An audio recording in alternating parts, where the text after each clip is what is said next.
नमस्कार। जैसा कि आपको पता है, पिछले वर्ष 2 अक्टूबर से जन सुराज अभियान के तहत हम लोगों ने ये पदयात्रा गांधी भितिहरवा आश्रम पश्चिम चंपारण से शुरू की है। पिछले 9-10 महीनों में पश्चिम चंपारण से चल के पूर्वी चंपारण, शिवहर, गोपालगंज, सिवान, छपरा, वैशाली होते हुए मैं आपके जिले समस्तीपुर में पिछले कुछ दिनों से हूँ। समस्तीपुर में अभी मैं कम से कम 15-20 दिन और रहूँगा। पिछले 9-10 महीनों में गांव-गांव जाकर लोगों से मिले हैं, जो देखा, जो अनुभव किया, जो लोगों ने बताया, उसका एक संक्षिप्त ब्यौरा आपसे साझा करेंगे। उसके बाद आप स्वाभाविक तौर पर जो आपके प्रश्न होंगे वो आप कर सकते हैं। 9-10 महीने चलने के बाद मेरी समझ से जो ग्रामीणों ने बताया, जो जमीन पर हम लोगों ने देखा, बिहार में बेरोजगारी और पलायन ये सबसे बड़ा मुद्दा है। कई बार हमको ये लगता है कि बेरोजगारी और पलायन बहुत बड़ा मुद्दा है। ये जानने के लिए आपको गांव में जाने की क्या जरूरत है? ये तो आप समस्तीपुर में, पटना में बैठकर भी जानते हैं। लेकिन गांव में जाने के बाद, इतना समय बिताने के बाद, इस समस्या के विकरालता और इसके आर्थिक सामाजिक पहलुओं की जो समझ बनी है, उसके बाद मैं ये कह सकता हूं कि ये शायद एकमात्र ऐसी समस्या है जिससे समाज का हर वर्ग प्रभावित है। कई बार हम लोग को लगता है कि पलायन जो है वो गरीबों की समस्या है, गरीब लोग यहाँ से मजदूरी करने के लिए बाहर जाते हैं, लेकिन ऐसी बात नहीं है। जो गांव में हम लोगों ने देखा, ज्यादातर जगहों पर 50 से 60% जो युवा है वो बाहर गांव छोड़कर चला गया है। गांव में जब हम लोग जाते हैं तो महिलाएं मिलती हैं, बूढ़े लोग मिलते हैं, बच्चे मिलते हैं। नवयुवक या तो पढ़ाई के लिए या फिर कमाई के लिए उसको बाहर ही जाना है। तो जैसा कि मैंने बताया कि ये सिर्फ गरीबों की समस्या नहीं है। जो मध्यम वर्गीय परिवार है, जो आर्थिक तौर पर मजबूत परिवार हैं, उनके भी बच्चों को अपना गांव, अपना परिवार छोड़कर बिहार के बाहर ही जाना है। बिहार में जो परिवार की एक सामान्य परिकल्पना है, वो पलायन ने करीब करीब बर्बाद कर दिया है। करीब करीब सभी परिवारों में ऐसा शायद ही कहीं है कि आप अपने माँ बाप, बाल बच्चों के साथ रह रहे हैं और सामान्य जीवन बिता रहे हैं, खुशी और गम एक साथ हैं। ज्यादातर परिवारों की हालत यही है कि पर्व त्योहार में बच्चे 10 दिन, 15 दिन, 20 दिन के लिए वापस आते हैं, लेकिन सालों भर उनको अपने परिवार के साथ रहने का सुख नसीब नहीं है। हम अभी 9-10 महीने से पैदल चल रहे हैं, तो बहुत लोग इसकी चर्चा करते हैं कि मैं परिवार को छोड़कर यहाँ अकेले घूम रहा हूं। लेकिन अगर आप ध्यान से देखिएगा तो बिहार के ज्यादातर परिवार में लोगों को अपने परिजनों के साथ रहने का सुख है ही नहीं। सालों भर आपका लड़का या तो पढ़ाई के लिए या फिर कमाई के लिए, आपका पति, आपके घर का जवान आदमी, सालों भर उसको परिवार से अलग ही रहना है।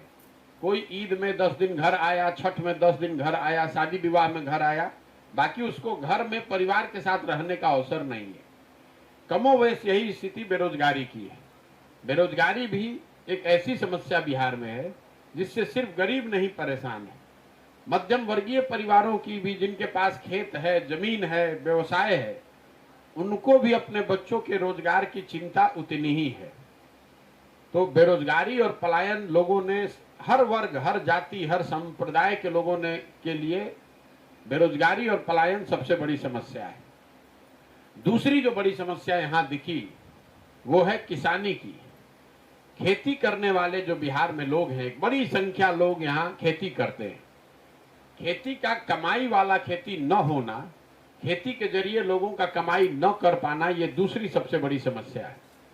बिहार में जो खेती किसानी करने वाले लोग हैं, उनकी एक सामान्य सोच अब धीरे धीरे ये बन गई है कि अगर आपके परिवार में कोई नौकरी नहीं करता है या कोई आपके पास दूसरा व्यवसाय नहीं है, तो सिर्फ खेती के जरिए आप परिवार नहीं चला सकते। गांव देहात में लोग बताते हैं कि पहले के जमाने में सिर्फ खेती करके 4-5 वर्ष कुछ बचत करके लोग 1-2 कट्ठा जमीन खरीदते थे। आज हालात ये हैं कि अगर आप सिर्फ कृषि पर आधारित हैं, निर्भर हैं, तो 5 वर्ष में 6 वर्ष में आपके घर से 1-2 कट्ठा जमीन बिकना है। कोई घर में अगर बीमार पड़ जाए, किसी की शादी आ जाए, तो आपको जमीन बेचनी पड़ती है। ऐसा क्यों है? किसानों की हालत यहाँ इतनी खराब क्यों है? उसके 3 आधारभूत कारण समझ में आ रहे हैं। पहली समस्या जो बिहार में है किसानी को लेकर, वो ये है कि यहाँ भूमि सुधार के दिशा में कोई काम पिछले 75 वर्ष में हुआ ही नहीं है।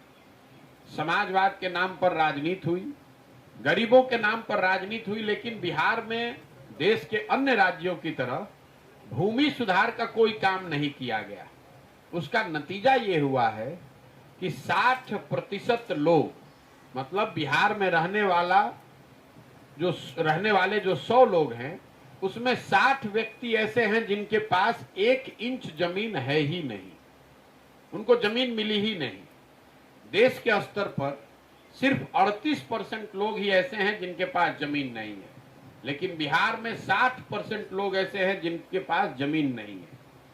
दूसरी जमीन से रिलेटेड बड़ी समस्या ये है कि जिन 40% लोगों के पास बिहार में जमीन है खेती योग्य, उनमें 35 लोग ऐसे हैं जो 2 बीघे से कम के मालिक हैं।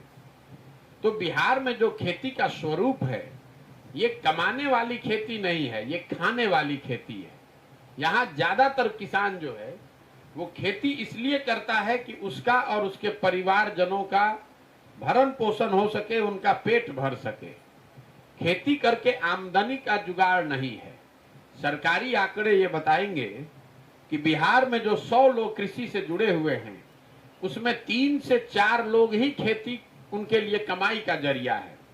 बाकी आदमी खेती या तो अपना बाल बच्चों का पेट भरने के लिए कर रहा है, या फिर वो खेत में मजदूर है। दूसरी जो बड़ी समस्या है वो जल संसाधन की है। बिहार में बाढ़ प्रभावित एक बड़ा इलाका है, इसकी चर्चा भी होती है, हम लोग सब जानते भी हैं। करीब करीब आधी जमीन बाढ़ से प्रभावित है, लेकिन उससे बड़ी समस्या ये है कि जो बाकी की 50% जमीन है, या तो उसमें सूखे की समस्या है, या फिर वहां पर जल जमाव और नदियों के कटाव की समस्या है। सीमावर्ती क्षेत्र जो है नेपाल के, पश्चिम चंपारण, पूर्वी चंपारण जैसे जिलों में नदियों के, जो नेपाल से नदियां आती हैं, नदियां अपना रुख बदलती हैं।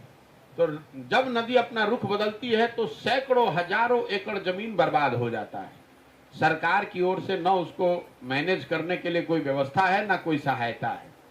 सिवान से जब आप आगे चलेंगे तो सिवान में, छपरा में, वैशाली में, समस्तीपुर में जल जमाव बहुत बड़ी समस्या है।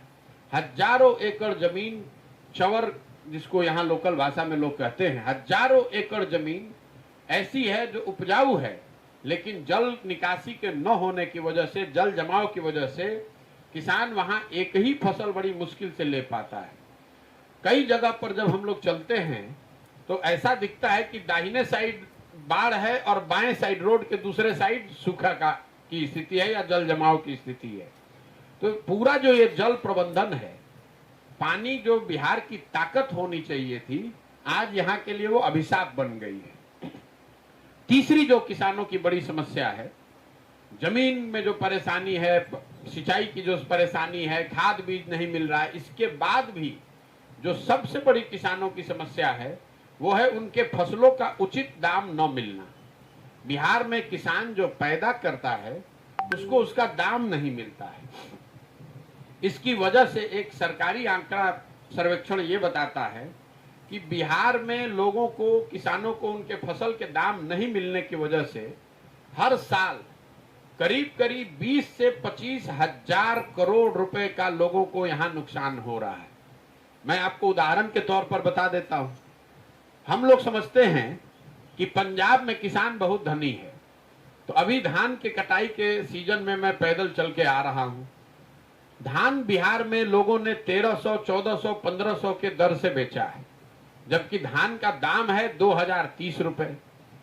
तो ये जो फर्क है कि 2000 का धान आप 1400 में बेच रहे हैं, पिछले 10 वर्ष में बिहार में सिर्फ 13%, बिहार में पिछले 10 वर्ष में सिर्फ 13% धान ही सरकारी समर्थन मूल्य पर बेचा खरीदा गया है। बाकी 87% जो धान है आपने औने पौने दाम में लोगों को यहां बेचने के लिए मजबूर किया।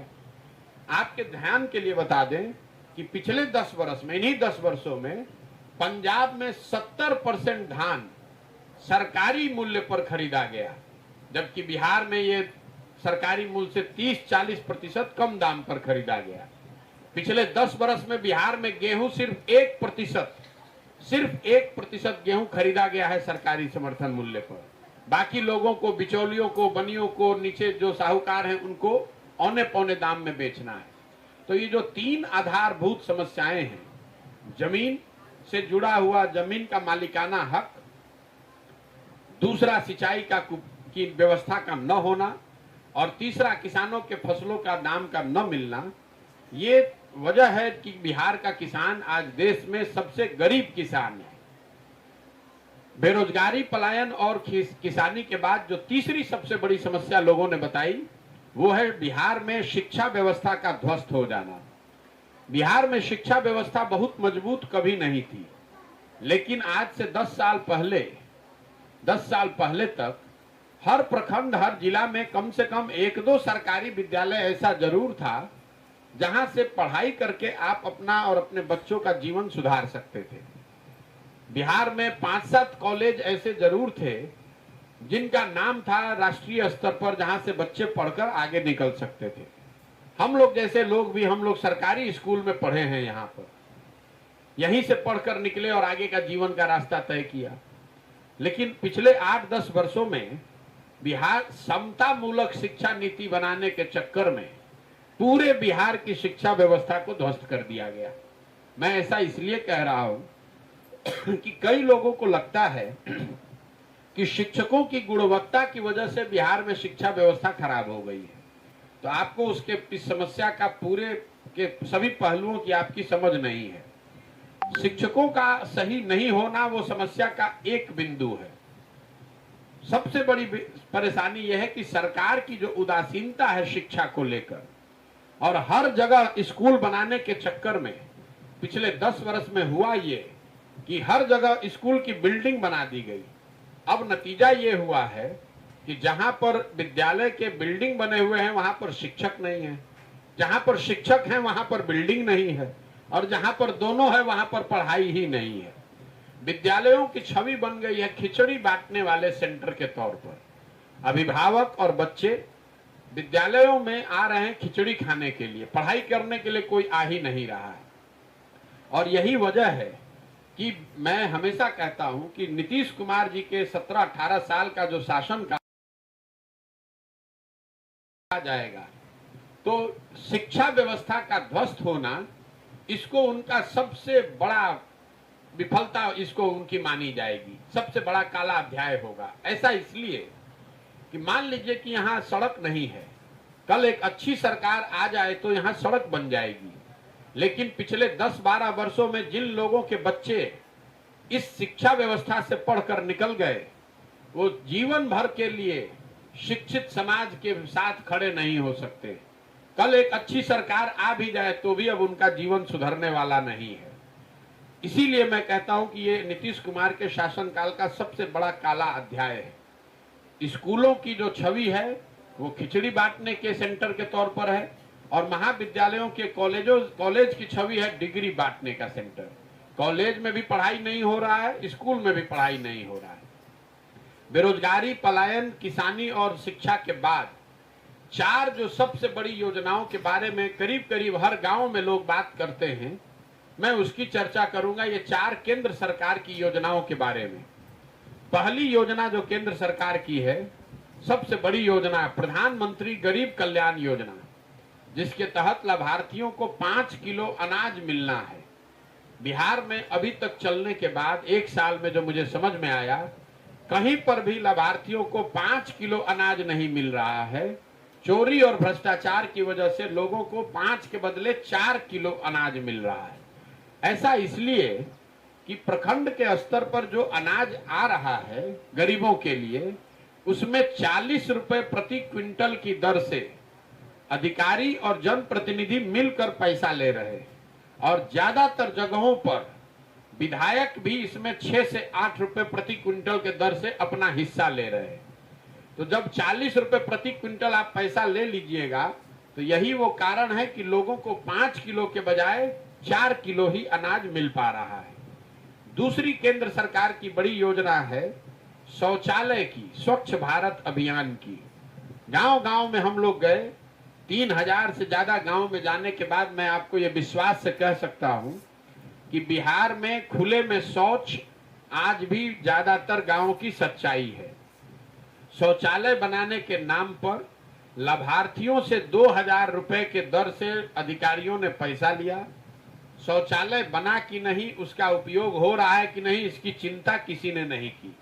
जब केंद्र सरकार से दबाव पड़ा तो यहाँ के जिला के अधिकारियों ने जनप्रतिनिधियों पर दबाव बनाकर झूठा सर्टिफिकेट जारी कर दिया ओडीएफ का। तीसरी जो बड़ी स्कीम है, तीसरी योजना है केंद्र सरकार की, वो है प्रधानमंत्री आवास योजना। गांव देहात में लोग आज भी इसको इंदिरा आवास योजना के नाम से ही जानते हैं। इस योजना के तहत लाभार्थियों को घर बनाने के लिए 1,40,000 रुपए मिलना है। लेकिन बिहार में अगर आपको प्रधानमंत्री आवास योजना में घर लेना है तो आपको 20,000 से 40,000 रुपए तक घूस देना है। और इसकी व्यवस्था इतनी बढ़िया बनी हुई है, अधिकारी और जनप्रतिनिधि मिलके इंदिरा आवास योजना के लिए नाम लिखने के लिए 1,000 रुपया, आपका फोटो लेकर घर के फोटो को ऊपर भेजने के लिए 2,000 रुपया, इसी तरीके से 3 किस्त में जो पैसा जारी करना है, हर किस्त पर लोगों का एकदम शेयर बटा हुआ है। जनप्रतिनिधि को कितना मिलेगा, बैंक के अधिकारी को कितना मिलेगा, बिहार के अधिकारियों को कितना मिलेगा। कुछ जगहों पर यह जरूर है कि जो लोकल मुखिया है, जनप्रतिनिधि है, वो पैसा इसमें नहीं ले रहा है। कुछ ईमानदार लोग जरूर हैं। लेकिन जहां पर जनप्रतिनिधि पैसा नहीं ले रहा है, जो मुखिया पैसा नहीं ले रहा है, वहां पर भी इंदिरा आवास योजना, प्रधानमंत्री आवास योजना में अधिकारियों को तो 20,000 रुपया आपको देना ही देना है। वो तो मुखिया जी लोग भी कह रहे हैं कि अगर भैया हम लोग पैसा न भी ले तो भी अधिकारियों को पैसा दिए बगैर आपको घर नहीं मिल सकता है। चौथी बड़ी केंद्र सरकार की योजना है मनरेगा की। जब मैं बिहार में पदयात्रा मैंने शुरू की तो मेरे दिमाग में ऐसा था कि यहाँ गरीबी इतनी है, पलायन इतना है, भूमिहीन लोगों की संख्या इतनी ज्यादा है, मुझे हर गांव में, पंचायत में मनरेगा का सक्रिय काम दिखेगा। तो मैं आपको बता रहा हूं, 9 महीने में हमको मनरेगा का एक भी सक्रिय काम दिखा ही नहीं। कुछ जगहों पर पंचायत में, गांव में लोग ये बताए कि ये जो पेड़ लगा हुआ है ये मनरेगा के अंतर्गत लगाया गया है। कुछ जगहों पर आंगनवाड़ी सेंटर और पंचायत भवन में भी मनरेगा के धन का उपयोग किया गया है। लेकिन मनरेगा का सक्रिय काम अभी तक कोई नहीं दिखा। जब मैंने इसको आंकड़ों में देखा तो पता चला कि पिछले साल बिहार सरकार का मनरेगा में यूटिलाइजेशन है 39%, 39%।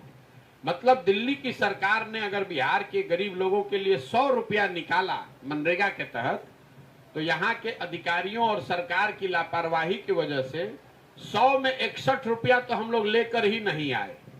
39 रुपया ही बिहार में आया, और जो 39 रुपया आया उसमें 40% की दर से मनरेगा में चोरी, भ्रष्टाचार हुआ। मनरेगा में दलाली का, चोरी का दर सबसे ज्यादा है।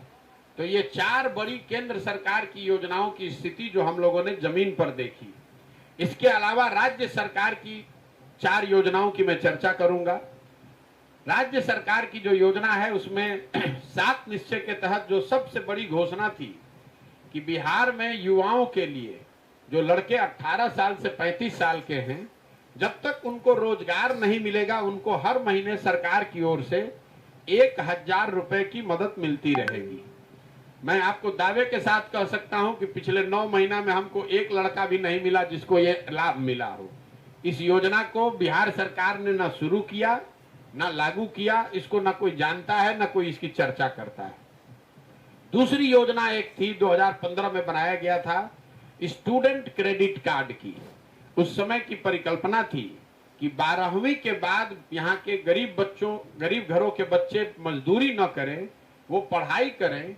इसके लिए उनको बैंकों से ऋण मिलना था स्टूडेंट क्रेडिट कार्ड के जरिए।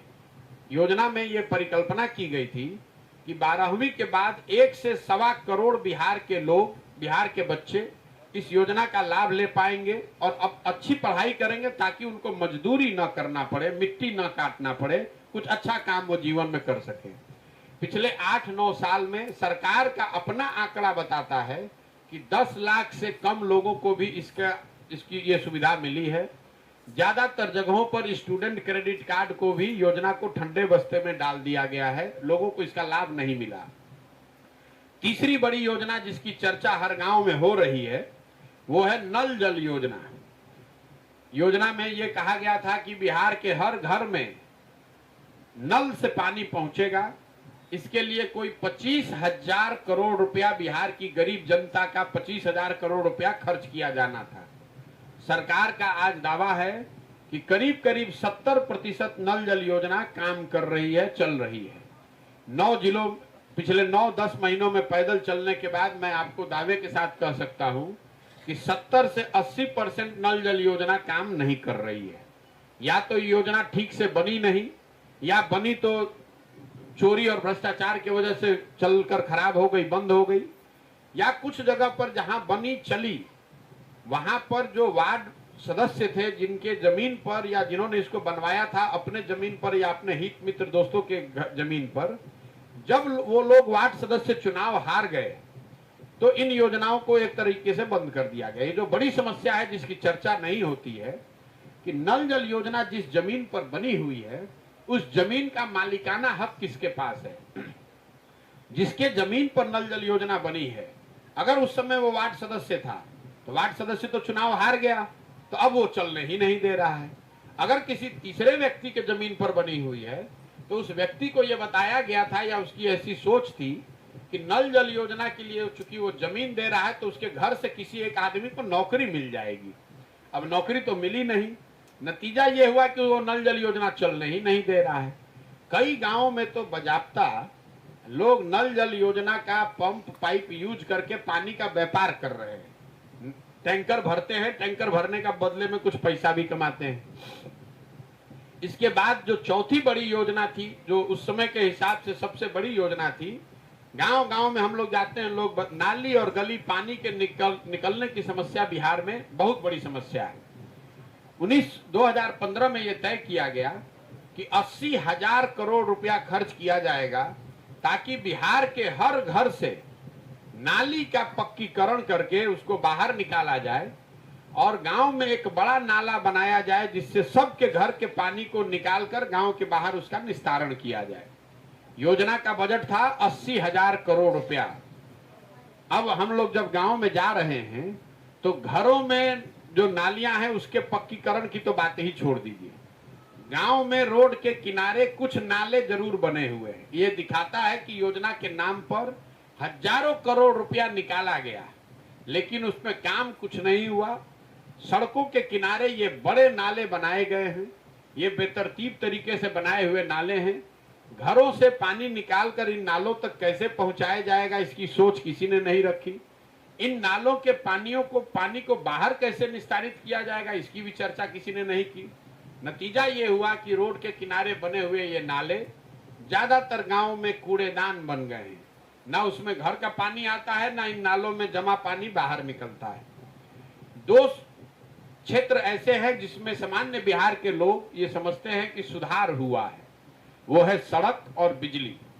तो बिजली को लेकर मैं ये आपको जरूर कह सकता हूं कि जितने भी गांव टोले में हम लोग गए पिछले 1 साल में, हर जगह बिजली आ गई है, इसमें कहीं कोई शक नहीं है। बिहार के करीब करीब सभी गांव, घर, टोले, पंचायत में बिजली आ गई है। लेकिन बिजली को लेकर जो ग्रामीणों की समस्या है वो है गलत और बढ़े बिल का आना। हर गांव में लोग बता रहे हैं कि बिजली का बिल भैया बहुत ज्यादा आ रहा है। 2000 से लेके 60,000, 70,000, 1 लाख रुपए तक भी लोगों का बिल आ रहा है। अभी कल मैं देख रहा था मुख्यमंत्री के जनता दरबार में एक व्यक्ति 1 लाख रुपए से ज्यादा का बिल लेकर गया था, वो रो रहा था मुख्यमंत्री के सामने बैठ के। तो ये हर गांव में हम लोग देख रहे हैं, लोग 20,000, 25,000, 18,000, 5,000 का बिल लेकर घूम रहे हैं। एक बार बिल गलत आ गया तो अब आप लोक अदालत और DCLR के ऑफिस का चक्कर लगाते रहिए, आपका कनेक्शन कट जाएगा। अगर आपका बिल ज्यादा है, 60,000, 80,000 कहीं आ गया, तो कई लोग हमको ऐसे भी मिले जिन पर फौजदारी का केस हो गया है। कुछ लोग ऐसे भी मिले जो बता रहे हैं कि उनके घर के आदमी घर परिवार छोड़कर भाग गया है, डर के मारे कि वो अरेस्ट कर लिया जाएगा। रोड की जहां तक बात है, निश्चित तौर पर राष्ट्रीय और राजकीय राज्य मार्ग, नेशनल और स्टेट हाईवे में सुधार हर जगह लोगों ने बताया और आंख से हम लोग को दिखा दी। पिछले 10 साल में राष्ट्रीय राज्य मार्ग बिहार में उसकी स्थिति सुधरी है और स्टेट हाईवे भी कुछ हद तक बेहतर हुआ है। लेकिन ग्रामीण सड़कों की जो स्थिति है, लोग बाग यही बता रहे हैं कि उसकी स्थिति वही है जो लालू जी के जमाने में कभी होती थी। ग्रामीण सड़कों की स्थिति आज भी बिहार में भयावह है। मैंने चिकित्सा को लेकर कोई कमेंट्री नहीं की, कोई वक्तव्य नहीं दिया। वो इसलिए कि बिहार में ग्रामीणों के चिकित्सा स्वास्थ्य सेवाओं के लिए सरकार की कोई व्यवस्था है ही नहीं। अगर होती तो मैं आपको कहता कि अच्छा है कि खराब है। यहाँ स्वास्थ्य सेवाओं के लिए कम से कम ग्रामीण स्तर पर लोग पूरी तरीके से ग्रामीण चिकित्सकों पर आधारित है और उससे अगर ज्यादा जरूरत है तो आपको बड़े जगहों पर अनुमंडल और जिले में आकर सरकारी अस्पताल में या प्राइवेट अस्पताल में आना है। मैं अनुमंडल या जिला के अस्पताल में गया नहीं हूं, इसलिए मैं उस पर टीका टिप्पणी नहीं कर सकता हूं। लेकिन गांव में, पंचायत में, ब्लॉक में, प्रखंड में जो मैं अस्पतालों की मैंने हालत देखी, कहीं पर भी अभी तक हमको ऐसा अस्पताल छोटा नहीं दिखा जहां डॉक्टर साहब बैठे हों, 10, 20, 50 रोगी हो, दवा बट रहा हो, ऐसा कहीं मुझे दिखा नहीं। 3 शब्द जो सबसे ज्यादा ग्रामीणों ने हमें अभी तक बताया वो है अफसरशाही से परेशान जनता। बिहार में जहां पर भी हम लोग गए, लोगों ने बताया कि साहब ये अफसरों का राज है, अफसरों की मनमानी है। चाहे आप पत्रकार हैं, गरीब जनता हैं, आप जनप्रतिनिधि हैं, हर आदमी बता रहा है कि बिहार में अफसरों का राज है, वो जो चाहेंगे वही होगा। दूसरा जो शब्द सबसे ज्यादा सुनने में आया वो है सरकारी विभागों में फैला हुआ भ्रष्टाचार। कोई भी ऐसा काम नहीं है जो बिहार में आप बिना पैसा दिए हुए करा सकते हैं। चाहे आपको जमीन का रसीद कटाना है, चाहे आपको म्यूटेशन कराना है, थाने में FIR करना है, जाति प्रमाण पत्र लेना है, कोई भी काम ऐसा नहीं है जो स्थानीय लोगों के मुताबिक बिना पैसा दिए हुए आप करा सकते हैं। और तीसरा जो सबसे ज्यादा सुने जाने वाला शब्द रहा वो है PC, जो दलाली का नया नाम है बिहार में। PC योजना चाहे केंद्र सरकार की हो या राज्य सरकार की, हर योजना में यहाँ के अधिकारी और जनप्रतिनिधि मिलके व्यवस्थित तरीके से 20% से 40% के दर से भ्रष्टाचार, दलाली काट रहे हैं। तो अफसरशाही से परेशान जनता, सरकारी विभागों में फैला हुआ भ्रष्टाचार और सरकारी योजनाओं में काटे जाने वाला PC, ये 3 सबसे ज्यादा सुने जाने वाले शब्द हैं। हर जिले में हर वर्ग के लोगों ने ये बात बताई। मेरा अभी तक का 9-10 महीने का अनुभव ये रहा है। अब जो आपके सवाल हैं वो आप सवाल कर सकते हैं। बहुत बहुत धन्यवाद।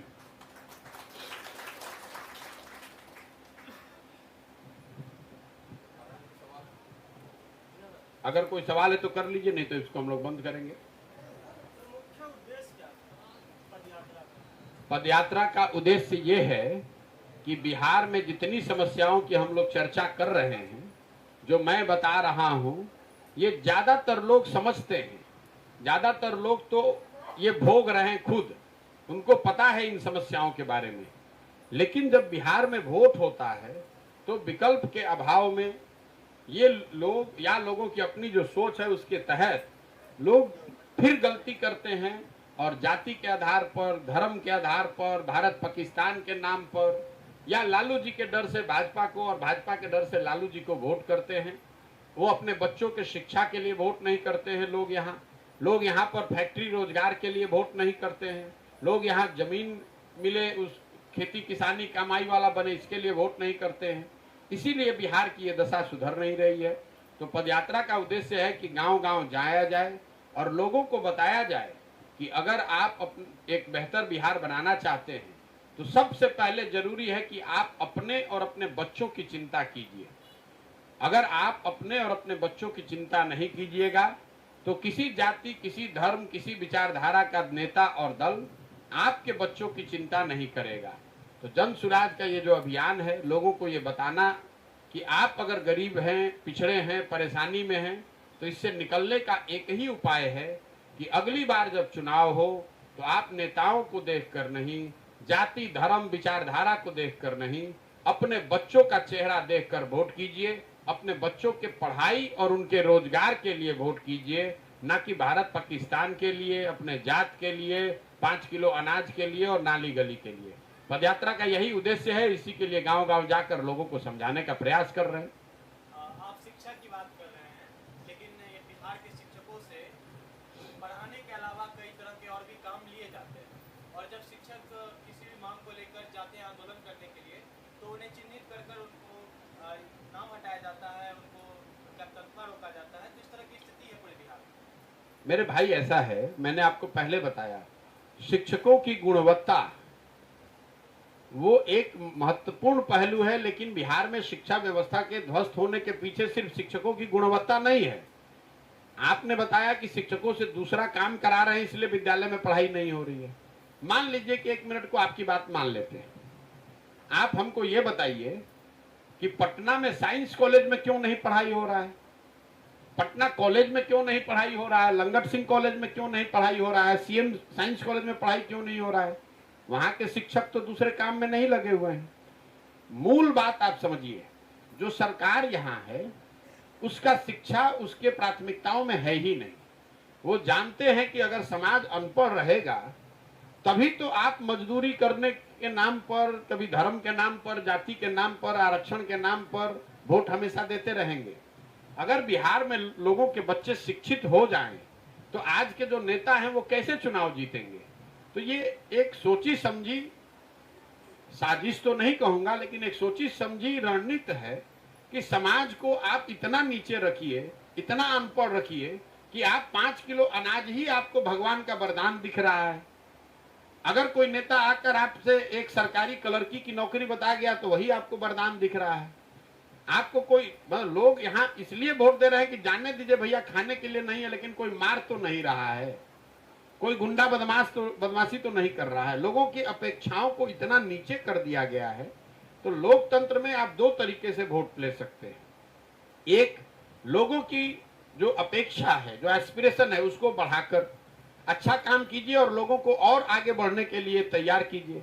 दूसरा वोट लेने का ये भी तरीका है कि सबको गरीब और अनपढ़ बना के रखिए, तो जो कुछ भी आप दीजिएगा उसको ज्यादा ही दिखेगा। लोगों को यहाँ बिजली आने के नाम पर लोगों ने वोट दिया है। मेरे भाई, बिजली आना अच्छी बात है, लेकिन पूरे बिहार में 13 करोड़ लोग रहते हैं, दिल्ली में 1.5 करोड़ लोग रहते हैं, और दिल्ली में बिहार के मुकाबले 1.5 गुना ज्यादा बिजली की खपत है। यहाँ बिजली तो आ गई है, लेकिन आपके पास पैसा ही नहीं है कि आप पंखा, टीवी, कूलर, फैन कुछ लगा सकिए। एक बल्ब जलाने का पैसा नहीं है लोगों का, लेकिन लोगों को लग रहा है चलो भाई, पहले लालटेन में ढिबरी में पढ़ते थे, कम से कम एक बल्ब तो आया। तो ये सरकार जो ये समाजवाद के नाम पर बिहार में गरीबी का बंटवारा हुआ है। समता मूलक समाज बनाना है तो लोगों को, सबको गरीब बना दीजिए तो बन गया समता मूलक। भाई एक तरीका है कि सबको धनी बनाइए, सबको अच्छा बनाइए तो अच्छा समता मूलक बन जाएगा, सब बराबर हो गए। दूसरा बराबर करने का ये भी तरीका है कि सबको अनपढ़ बना दीजिए तो सब बराबर हो गया, सबको गरीब बना दीजिए तो सब बराबर हो गया। राजनीतिक चाणक्य के रूप में आप जाने जाते हैं, इन चीजों को आप चाहते तो सुधारा जा सकता है? नहीं, पहली बात तो आप ये समझिए कि ये राजनीतिक चाणक्य वगैरह ये तो शब्द आपके हैं। राजनीति से समाज नहीं सुधर सकता है, समाज राजनीति को सुधार सकता है, उल्टा नहीं है। आप उल्टा समझ रहे हैं। जो समाज सजग नहीं है, सचेत नहीं है, अपने बच्चों के लिए खड़ा नहीं है, वो अच्छी राजनीतिक व्यवस्था नहीं बना सकता है। मैं हर गांव में जाकर बता रहा हूं कि अगर आप 500 रुपया लेकर मुखिया जी को वोट दीजिएगा, मुर्गा भात खाकर मुखिया को वोट दीजिएगा मुखिया के चुनाव में, अगर आप 2 पाउच पीकर मुखिया के चुनाव में वोट कीजिएगा, तो स्वाभाविक तौर पर जो नेता जीत कर आएगा, मुखिया बनेगा, वो चोरी ही करेगा, वो हरिश्चंद्र तो हो नहीं सकता है। तो अगर आप जाति के नाम पर, धर्म के नाम पर, मंदिर के नाम पर, हिंदू मुसलमान भारत पाकिस्तान के नाम पर वोट कीजिएगा, आप अपने बच्चों के पढ़ाई के लिए वोटे नहीं कीजिएगा, आप अपने फैक्ट्री रोजगार के लिए वोटे नहीं कीजिएगा, तो आपका दशा सुधरेगा कैसे? तो हम सुधार सकते थे कि नहीं? जब कोई, आज भी नहीं सुधार सकते, कोई एक व्यक्ति बिहार को नहीं सुधार सकता है जब तक बिहार के समाज में, लोगों के मन में ये चेतना नहीं जगेगी कि भाई हम लोग अगर नहीं सजग होंगे तो जिस गरीबी बदहाली में हम लोग जी रहे हैं, हम लोग की आने वाली पीढ़ी और बच्चों को भी इसी गरीबी और बदहाली में जीना पड़ेगा। तो जब तक समाज में वो चेतना नहीं आएगी, तब तक बिहार को कोई सुधार नहीं सकता है। बेंगलोर में अभी विपक्षी दलों का मीटिंग हुआ था, लेकिन नीतीश कुमार जी प्रेस कॉन्फ्रेंस में शामिल नहीं हुए। तो क्या लगता है कहीं ना कहीं नीतीश कुमार जी फिर से इस बार अपना पक्ष बदलने वाले हैं? अरे भैया जाइए नीतीश कुमार से पूछिए, नीतीश कुमार को खुद नहीं पता है कि वो कहाँ खड़े हैं। नीतीश कुमार जी को इतनी बार वो घूम गए कि उनको खुद, जब आप बहुत चक्कर लगा लेते हो तो आपको, आपका दिमाग चकराने लगता है। तो वही हाल नीतीश कुमार जी का है, उनको खुद नहीं पता है कि वो किस खेमे में खड़ा है, कहाँ खड़े हैं। कभी महागठबंधन में, कभी एनडीए में, फिर महागठबंधन में, फिर एनडीए में। तो भाई इसका क्या महत्व? कोई महत्व नहीं है। बदलाव की बात कर रहे हैं, बेहतर समाज की बात कर रहे हैं, विकल्प में कौन है? क्या विकल्प, मेरे भाई, विकल्प समाज को बनाने दीजिए। आपको इतनी घबराहट क्यों है? जब बिहार की जनता जगेगी, बिहार की जनता सजग होगी, तब विकल्प बनेगा। विकल्प बनाने के बाद समाज को नहीं जगाया जाएगा। ये जो प्रयास है, ये समाज को जगा, ताकत समाज के पास है, लोगों के पास है। लोग नेता बनाते हैं, लोग विकल्प बनाते हैं, विकल्प से लोग नहीं बनते हैं। विकल्प बिहार में अगर नहीं है तो प्रयास हो रहा है, लोगों को खड़ा होने दीजिए, लोगों को समझने दीजिए। लोग अगर खड़े होंगे, बिहार में लोग बेवकूफ नहीं हैं, ये उनके समझ पर थोड़ी धूल पड़ गई होगी, लेकिन बिहार के लोग बेवकूफ नहीं हैं। यहाँ लोगों को और कुछ समझ हो चाहे नहीं, बिहार की गरीब जनता को राजनीतिक समझ तो बहुत अच्छी है। आप बिहार के किसी गांव में 4-5 बच्चों को बैठा दीजिए, नवयुवकों को बैठा दीजिए, उसको बिजनेस धंधा आए या ना आए, उसके पास पैसा, पढ़ाई हो चाहे नहीं, उसको राजनीति की अच्छी समझ है। तो ये जरूर बिहार में अभी हम लोग 30-40 साल से बुरे दौर से गुजर रहे हैं, लेकिन ये जो भूमि है, ये तो ज्ञान की भूमि है। यहाँ देवताओं को भी आकर ज्ञान मिला है। देश भर में शासन व्यवस्था बिहार से चला है। जब लोग यहाँ जगेंगे, लोग यहाँ खड़े होंगे, तो इन लोगों में यहाँ ताकत है, वो विकल्प भी बनाएंगे और समाज को भी बेहतर बनाएंगे। फिर आप वही बेकार बात कर रहे हैं। आप व्यक्ति और दल से ऊपर उठने को तैयार नहीं है। हमने, अगर हमको विकल्प होना होता तो हम दल बनाकर यही काम कर रहे होते। मैं कह रहा हूं कि भाई जब तक समाज नहीं सुधरेगा, आप यहाँ खड़े बैठ के पत्रकार के तौर पर सवाल कर रहे हैं। आपने बताया कि शिक्षा व्यवस्था खराब है, और आप ही जब बाहर जाइएगा तो वोट दीजिएगा हिंदू मुसलमान के नाम पर, जात के नाम पर, तो सुधरेगा कैसे? जब तक जो आप कह रहे हैं, जो आपकी समस्या है, उस पर आप वोट नहीं कीजिएगा, तब तक सुधार नहीं संभव है।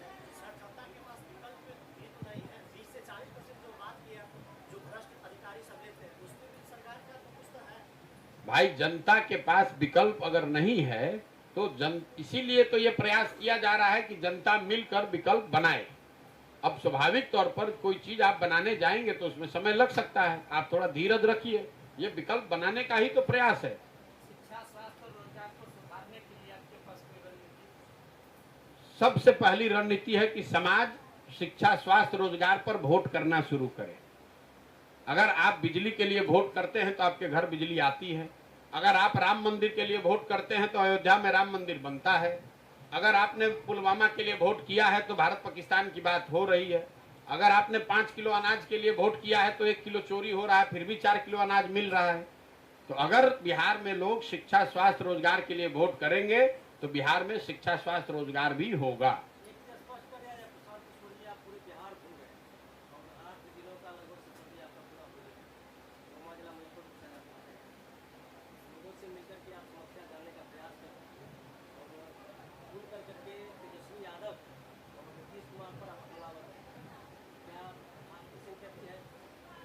देखिए, आपके दिमाग में अगर कीड़ा है तो वो तो आपके कान से निकलेगा नहीं। बिहार में सरकार कौन चला रहा है? लालू नीतीश पिछले 32 साल से। तो हम टिप्पणी किस पर करें? आपको जो मैं पूछ रहा हूं वो सवाल कीजिए। बिहार में सरकार आप चलाइएगा तो सवाल आप पर नहीं खड़ा होगा, तो कर्नाटक की सरकार पर सवाल खड़ा होगा। और सिंपैथी मेरी किस पर है? हमको आप सुनिए, ऐसा है, आपसे हमको सर्टिफिकेट की जरूरत नहीं है, किसके साथ सिंपैथी है और नहीं है। बिहार में 32 साल से सरकार लालू और नीतीश चला रहे हैं, तो स्वाभाविक तौर पर सवाल उनसे पूछे जाएंगे। अगर सड़क नहीं बनी है, अगर यहाँ पर भ्रष्टाचार है, अगर यहाँ पर जमीन का रसीद काटने में पैसा लग रहा है, तो इसके लिए कनाडा के सरकार को बोले आपके सेटिस्फेक्शन के लिए। मेरी जनता से अपेक्षा बस इतनी है कि अगर आप और आप अपने परेशानियों से बहुत दिनों से जूझ रहे हैं, तो आप अपने और अपने बच्चों के भविष्य के लिए, उनके पढ़ाई के लिए और रोजगार के लिए वोट कीजिए। जिसको वोट करना है कीजिए, लेकिन वोट अपने बच्चों के लिए कीजिए, अपने बच्चों के पढ़ाई और रोजगार के लिए कीजिए। घर में बैठ के ये कहते रहने से कि बिहार में शिक्षा व्यवस्था ध्वस्त है, 5 वर्ष चर्चा कीजिएगा शिक्षा व्यवस्था का, और जब वोट देना होगा तो जाके अपने जात के नाम पर वोट दीजिएगा, तो शिक्षा व्यवस्था नहीं सुधर सकती है। लोकतंत्र में किस बात के लिए आप वोट देते हैं इसका महत्व है। वोट किसको देते हैं आप लोग चर्चा इस पर कर रहे हैं, उसका कोई महत्व ही नहीं है। वोट आप किसी को दीजिए, लेकिन वोट सही कारण के लिए दीजिए। आपने बिजली के लिए अगर नीतीश को वोट दिया तो बिजली आई, अगर आपने अनाज के लिए मोदी को वोट दिया तो अनाज आया। वोट आप किसी को दीजिए, लेकिन जिस वजह से वोट दीजिएगा वो जरूरी है, वो बताने का प्रयास है। बिहार के विकास के लिए या विकास के न होने के लिए सबसे पहले आप और हम और बिहार की जनता जिम्मेवार है। ये आप पत्रकारिता जो अभी नया नया कितने दिन से कर रहे हैं हमको पता नहीं है, बिहार की बदहाली के लिए हम और आप जिम्मेवार हैं। सरकार चाहे केंद्र में बने या राज्य में बने, चुना हम लोगों ने है, वोट हमने दिया है। एक आदमी जहां पर काम नहीं हो रहा है वही विधायक 3-3, 4-4 बार से जीत भी रहा है, तो दोष केंद्र और राज्य का क्यों है? जिस विधायक को आप गाली दे रहे हैं कि काम नहीं कर रहा है, उसी विधायक को जात के नाम पर वोट दे रहे हैं, उसी नेता को धर्म के नाम पर वोट दे रहे हैं। तो गलती आपकी है और आप जैसे लोगों की है, जो कि कोई जिसको सवाल नहीं करना है, जिसको इसका उत्तर नहीं चाहिए, उसको यहाँ समाज को बेवकूफ बना के रखना है।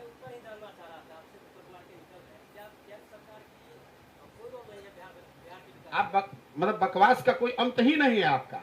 आप या तो बिल्कुल आप बकवास कर रहे हैं, इसलिए बकवास कर रहे हैं कि आप एक तो 9 महीने से मैं जो बोल रहा हूं गांव गांव जाकर, उसको आपने सुना नहीं, देखा नहीं। मैंने आपके पत्रकार वार्ता में भी शुरुआत की 4 केंद्र सरकार की योजनाओं से, उस समय आप दिमाग रखे थे ताला बंद करके। आप पत्रकार सुनिए, आप पत्रकार वार्ता में आए हैं घर से ही सोच के कि हमको यही सवाल पूछना है। आपने हमने केंद्र, यहाँ इतने लोग बैठे हुए हैं, हमने राज्य सरकार से पहले केंद्र सरकार की 4 योजनाओं की चर्चा की कि नहीं की? आपको तो वो भी नहीं मालूम है कि कई गो केंद्र सरकार का योजना चल रहा है, लेकिन भाषणबाजी करने की आदत है। यहाँ पर जो स्थिति है, नेता और समाज जितना जो बड़ा बेवकूफ है वही यहाँ पर बड़ा दिखता है। शर्ट के ऊपर गंजी पहन लिया तो उसको आप जैसे लोग बताते हैं कि यही जमीनी नेता है। नेता होने का मतलब यहाँ यह है कि उसको भाषा का ज्ञान ना हो, वो अनपढ़ आदमी हो, वो बदमाश हो, उसको समझ किसी चीज की ना हो, उसी को आप लोग नेता बनाते हैं। और वही काम यहाँ के लोगों का है। सवाल भी आप वही कीजिएगा। कोई नेता आएगा तो उससे वो सवाल नहीं कीजिएगा। केंद्र के यहाँ पर जो MP जीत कर आए हैं, आप तो यही पत्रकारिता करते हैं ना। जरा एक बार हमको दिखाइए कि कितना बार आपका दम है कि आपने नित्यानंद राय से पूछा हो कि आपने कुछ किया है यहाँ। आप वो नहीं पूछिएगा। प्रशांत किशोर केंद्र सरकार के लिए क्या कर रहे हैं? हम क्या कर रहे हैं छोड़िए ना, हम तो आपसे वोट नहीं ना मांगने आए हैं, पार्टी नहीं ना बनाए हैं। हम ये कह रहे हैं कि समाज में बेहतरी हो, समाज में बेहतर समझ हो, उसके लिए अपना साधन व्यवस्था लगाकर अपना शरीर खपाकर गांव गांव घूम रहे हैं। और आप बैठ के यहाँ पर चौधराहट कीजिएगा और हमको ज्ञान दीजिएगा। आपको दम है किसी केंद्र सरकार के मंत्री को, किसी MP को एक सवाल पूछने का? चलिए, हम आपसे उलझना नहीं चाहते हैं, आप बड़े पत्रकार हैं, इसलिए पत्रकार की तरह सवाल कीजिए, एजेंडा मत लेकर आइए। अरे भैया हम जवाब आप कोई पत्रकार ऐसा है नहीं मेरे बंधु इस देश में जो कि हम जिसके सवाल से हम कतरा जाएं। अभी आप पत्रकारिता शुरू कर रहे हैं इस देश में 10 वर्ष आप क्योंकि उसका जवाब हम आपको दे चुके हैं। अरे मेरे भाई हम पूछिए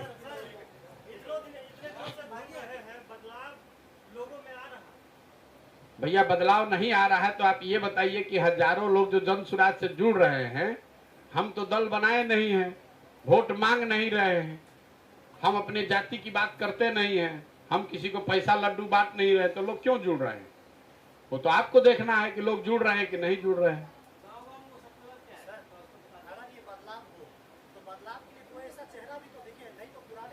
चेहरा ऐसा है कि समाज में वो ताकत है जिसको आप आज चेहरा मानते हैं, उसको चेहरा किसने बनाया है? बिहार के लोगों ने बनाया है। तो बिहार के लोगों को तय करने दीजिए ना।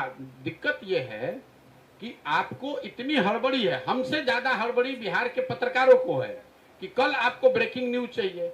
अगर हम 7 जिले चलने में हमको साल भर लगा है तो अभी तो 2/3 बिहार बाकी है। हमको घूमने दीजिए, हमको देखने दीजिए। हम अपने जीवन का 2 साल 3 साल लगाना चाहते हैं तो आपको क्या घबराहट है? हम तो कहे नहीं कि हमारा चुनाव में क्या होगा। हमारे चुनाव की चिंता आप क्यों कर रहे हैं भाई?